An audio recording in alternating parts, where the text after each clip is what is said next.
कभी कभी कुछ ऐसे मामले सामने आते हैं जिनको देखकर, जिनको सुनने के बाद विश्वास नहीं होता। दरअसल उत्तराखंड प्रदेश के देहरादून का एक थाना लगता है बसंत विहार। वहां की रहने वाली एक महिला अपने ही 16 साल के बेटे को लेकर थाने पहुंचती है और जाकर कहती है कि साहब, मेरे बेटे का पिछले कई महीने से शारीरिक शोषण हो रहा है। जैसे ही पुलिस ने यह बात सुनी, पुलिस पहले तो हंसने लगती है, मुस्कुराने लगती है, लेकिन जब उस महिला ने सीरियस होकर अपनी बात कही तो पुलिस वाले उसकी बात को सुनते हैं। न केवल सुनते हैं बल्कि एफआईआर भी दर्ज कर लेते हैं। और एफआईआर जब दर्ज की जाती है तो घर में ही रहने वाली उस महिला की जो ननद थी उसके खिलाफ एफआईआर दर्ज कर ली जाती है। मामला कोर्ट पहुंचता है और कोर्ट ये इस मामले की जांच के आदेश करता है। दरअसल जिस महिला के खिलाफ शिकायत की गई थी वो महिला पेट से थी, यानी कि प्रेग्नेंट थी। अब उसके पेट में पल रहे बच्चे का डीएनए सैंपल लिया जाता है और डीएनए सैंपल लेने के बाद उस 16 साल के लड़के के सैंपल से मैच कराया जाता है, तो मैच हो जाता है। यानी कि उस महिला के पेट में एक बच्ची पल रही थी और वो पैदा भी हो जाती है। हालांकि वो पहले से ही शादीशुदा होती है, 2 बच्चों की मां होती है और 2 बच्चों की मां होने के बावजूद भी अपने ही भतीजे के साथ वो शारीरिक संबंध बना रही थी। और वो बच्चा मना करता था, विरोध करता था, तो उसको डांटती थी, फटकारती थी। मामला जब अदालत में पहुंचता है तो अप्रैल 2024 को उसी महिला को 20 साल की सश्रम कारावास की सजा सुनाई जाती है। संभवतः भारत के इतिहास में ये शायद पहली ऐसी घटना है जब किसी लड़के का शोषण या उसका शारीरिक संबंध बनाने के आरोप में किसी महिला को इस तरह की सजा सुनाई गई। एक मां का सही वक्त पर सही फैसला लिया गया था। यदि मां सही वक्त पर सही फैसला न लेती तो शायद इससे बड़ी कोई वारदात हो सकती थी। मगर आज की जो कहानी मैं आपको सुनाने जा रहा हूं, इस कहानी में कुछ ऐसा ही होता है। अनैतिक रिश्तों के चलते एक कत्ल किया जाता है, वो भी एक भयानक कत्ल होता है। आदाब, नमस्कार, सत श्री अकाल। मैं उस्मान सैफी। आज की जो सच्ची घटना मैं आपको सुनाने जा रहा हूं, ये सच्ची घटना है उत्तर प्रदेश का एक जिला है गाजियाबाद। गाजियाबाद जिले की एक हिंडन नदी के किनारे एक नग्न अवस्था में एक लाश पड़ी हुई थी। लगभग 22 वर्षीय एक युवक की लाश थी। जैसे ही राहगीरों की नजर उस लाश पे पड़ती है तो देखने वालों का वहां पर तांता लग जाता है। 100 से ज्यादा लोग मौके पे मौजूद होते हैं। इसके बाद पुलिस को सूचना दी जाती है। पुलिस मौके पर आकर पड़ताल करना शुरू करती है तो उसके शरीर पर ना कोई कपड़ा था और ना ही उसकी पहचान करने का कोई माध्यम मिल रहा था। इसलिए गाजियाबाद पुलिस थोड़ा परेशान हो जाती है।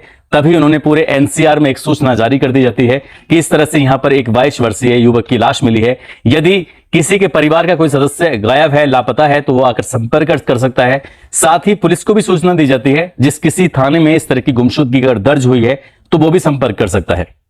दरअसल दिल्ली के कनाट प्लेस में एक कनाट प्लेस का जो थाना है वहां की पुलिस एक लड़के को तलाश कर रही थी जो पिछले कई दिनों से लापता था, गायब था।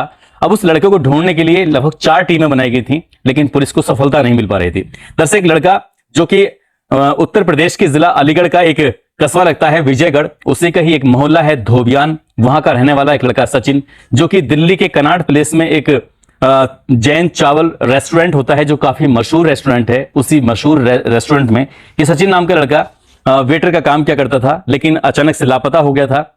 उसके परिवार वालों को दिल्ली पुलिस सूचना देती है। दिल्ली पुलिस और परिवार के लोग सीधा गाजियाबाद जाते हैं। गाजियाबाद में जो लाश मिली थी उस लाश को जब देखते हैं तो सचमुच वो लाश जो होती है वो सचिन की ही होती है। लेकिन एक सवाल उठ रहा था कि आखिरकार इसकी हत्या किसने और क्यों की है, जबकि हत्यारों ने जब हत्या की थी तो उसके साथ बहुत ही क्रूर तरीके से वो पेश आए थे। उसके धड़ पर जो गर्दन थी वो थोड़ा सा ही हिस्सा जुड़ा हुआ था और उसको बहुत बुरी तरह से मारा गया था, पीटा गया था और धारदार हथियार से उसकी गर्दन को बिल्कुल अलग कर दिया गया था। अब पुलिस इस मामले की जांच पड़ताल में जुट जाती है। जांच पड़ताल में जुटने के बाद जो उस लड़के का मोबाइल नंबर होता है, हालांकि पुलिस के पास जब शुरुआत में उसके परिवार वाले पहुंचते हैं तो पुलिस ने शुरुआत में इस मामले को उतनी गंभीरता से नहीं लिया था जितना गंभीरता से पुलिस को लेना चाहिए था। यदि पुलिस मामले गंभीरता से लेती तो शायद ये क्राइम होने से बच सकता था। लेकिन पुलिस ने बाद में जब उसकी लाश मिल जाती है तब सक्रिय होती है और सक्रिय होने के बाद उसके मोबाइल से उसकी लोकेशन, उसकी सीडीआर निकलवाई जाती है। और मोबाइल की जब सीडीआर और लोकेशन निकल के आती है तो संगम विहार दिल्ली का ही एक आखिरी उसकी लोकेशन थी। अब परिवार के लोगों से पूछा गया कि आखिरकार संगम विहार में ये क्या करने के लिए गया था। तभी परिवार के लोगों ने कहा कि वो संगम विहार में एक कपड़ा फैक्ट्री के अंदर काम किया करता था। हो सकता है कि अपने किसी साथी से मिलने के लिए वो संगम विहार चला गया हो। अब इसके बाद फिर पुलिस ने यह पता करने की कोशिश की कि संगम विहार में कहां काम करता था, कौन कौन उसके दोस्त थे, कौन कौन वो लोग थे जो उससे चिढ़ते थे या उससे परेशान होते थे। पुलिस अब सवालों के जवाब तलाशना चाहती थी, इसलिए पुलिस ने जितने लोगों से पूछताछ कर सकती थी, सीसीटीवी कैमरे खंगाल सकती थी, जो भी प्रयास कर सकती थी पुलिस ने प्रयास करना शुरू किया। और लोगों से पूछताछ करते करते जो उस फैक्ट्री का मालिक होता है, पुलिस की जांच वहां आकर थम जाती है। दरअसल फैक्ट्री का मालिक होता है, इसका नाम था हबीब हसीब और उसकी पत्नी का नाम होता है समीना। पुलिस इन दोनों को इनकी रडार पर लेती है, उनसे पूछताछ करती है, लेकिन शुरुआत में वो इधर उधर की बातें बताने लगते हैं। लेकिन जब पुलिस ने सख्ती से पूछताछ की तो सख्ती से पूछताछ करने के बाद ऐसा सच सामने आता है जिसको सुनने के बाद शायद आप लोग भी सोचने पर मजबूर हो जाएंगे। लगभग साल 2021 में सचिन नाम का ये लड़का, जो कि विजयगढ़ के धोबियान मोहल्ले का रहने वाला होता है, जिला अलीगढ़ के, ये गया था कमाने के लिए दिल्ली संगम विहार। उसकी नौकरी लग जाती है हसीब की जो फैक्ट्री होती है कपड़े की, उस फैक्ट्री के अंदर। लेकिन हसीब की बीवी थी जो 29 साल की होती है और सचिन की उम्र लगभग 22 साल के आसपास होती है। सचिन और उस हसीब की बीवी जो उसकी फैक्ट्री की मालकिन होती है, उस मालकिन से ये दोनों की दोस्ती हो जाती है, दोनों थोड़ा करीब आ जाते हैं। ऐसा पुलिस की जांच में पाया जाता है कि समीना और सचिन एक दिन दोनों आपस में आपत्तिजनक स्थिति में थे और अचानक से ही इस हसीब की घर के अंदर एंट्री हो जाती है। उसने अपने आंखों से न केवल ये दृश्य को देखा बल्कि उसने अपने मोबाइल में इस दृश्य को कैद भी कर लिया और कैद करने के बाद वो घर से निकल जाता है। वापस आता है तो उस लड़के को, जिसका नाम सचिन होता है, उसे अपने यहां से नौकरी से निकाल देता है। नौकरी से निकालने के बाद उसको कहता है कि अब तुम यहां कभी दिखाई मत देना। लेकिन सचिन का और शायद समीना का मिलना जुलना बाद में भी होता रहा। ये फरवरी 2024 को उसने उसे नौकरी से निकाल दिया था और उसके बाद भी मिलना जुलना हो रहा था। हसीब को जब ये बात पता चलती है तो हसीब थोड़ा परेशान हो जाता है, अपनी बीवी को भी समझाने की कोशिश कर रहा था और बीवी शायद उसकी बात भी नहीं सुन पा रही थी। इसलिए उसने अपने साड़ू का बेटा, जिसका नाम हसन होता है, जिसकी उम्र लगभग 21 साल के आसपास होती है, हसन से पूछता है कि इस मामले में क्या करना चाहिए। तो कहता है कि इनसे, मौसी जी से किसी भी बहाने से उस लड़के को बुलवाओ, उसके बाद फिर बात करते हैं। ठीक वैसे ही होता है। 31 मार्च 2024 को सचिन को किसी न किसी बहाने से बुलवाया जाता है। बुलवाने के बाद उससे कहा जाता है कि चिड़ियाघर के पास पहुंच जाना। चिड़ियाघर के पास पहले से इंतजार कर रहे थे। गाड़ी चला रहा था जो हसन होता है, साड़ू का बेटा, और पीछे समीना और उसका हस्बैंड बैठा होता है हसीब।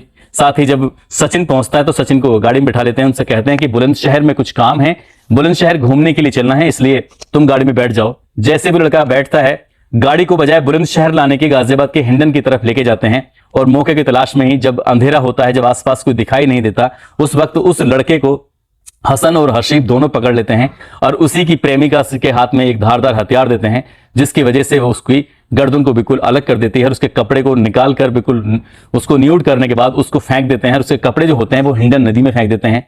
पुलिस ने इस मामले की जांच पड़ताल की तो पता चलता है कि पत्नी से अवैध संबंधों के शक में या अवैध संबंधों के उस मामले में इन लोगों ने इस सचिन की हत्या की थी। जब सचिन के परिवार वालों को, उसके घर वालों को इस हत्याकांड के बारे में पता चलता है तो उनका रो रो कर बुरा हाल हो जाता है। 4 भाइयों में ये दूसरे नंबर का भाई था जो कि अलीगढ़ से दिल्ली कमाने के लिए गया था, लेकिन घर वालों ने भी ज्यादा गौर नहीं की। साथ ही अगर हसीब को ऐसा लग रहा था कि उसकी पत्नी से उसके अनैतिक रिश्ते हैं, यहां तक की बात हो चुकी थी, वैसा बताया जाता है, पुलिस की जांच में आता है कि हसीब ने कहा था कि मैं इसे तलाक दे दूंगा और तुम इसे अपने साथ रख लेना। कुछ इसी तरह के बहाना करने के बाद उसे धोखे से बुलाया गया था, उसकी हत्या कर दी जाती है। पुलिस ने गिरफ्तार किया, गिरफ्तार करने के बाद जेल भेज दिया। इस मामले में 3 लोग जेल में चले गए हैं और एक व्यक्ति की जिंदगी हमेशा हमेशा के लिए खत्म हो गई है। काश हसीब ने अगर समझदारी से काम लिया होता, पुलिस का सहारा लिया होता, तो इस आरोपी को या अपनी पत्नी को तलाक देकर वो छुटकारा पा सकता था और एक नई जिंदगी की शुरुआत कर सकता था। लेकिन शायद आगे की जिंदगी पूरी सलाखों के पीछे गुजरेगी और आगे पता नहीं कभी छूटेगा भी या नहीं छूटेगा। दोस्तों, इस पूरे घटनाक्रम को सुनाने का उद्देश्य किसी को परेशान करना नहीं है, किसी का दिल दुखाना नहीं है, बल्कि आपको जागरूक करना है, आपको सचेत करना है। और जाते जाते आज रेवाड़ी के रहने वाले रूपेश चौहान हैं, आज इनका जन्मदिन है। इनको जन्मदिन की ढेरों सारी शुभकामनाएं, बहुत बहुत मुबारकबाद। साथ ही कुछ लोगों ने नाम लेने की अपील की है, जिसमें आफ्ताब अहमद, विनय कुमार, अमरजीत यादव, गजेंद्र सिंह, हाशिम सिद्दीकी, पवन चौधरी, इंजमाम हसन, प्रेम कुमार, मोहम्मद आजम, शोभाराम साहू, चंद प्रकाश राठौर, शिव कुमार, पंकज गुप्ता, ब्रज मोहन सिंह तोमर। आप सब लोग अपना ख्याल रखें, सुरक्षित रहें। जय हिंद, जय भारत।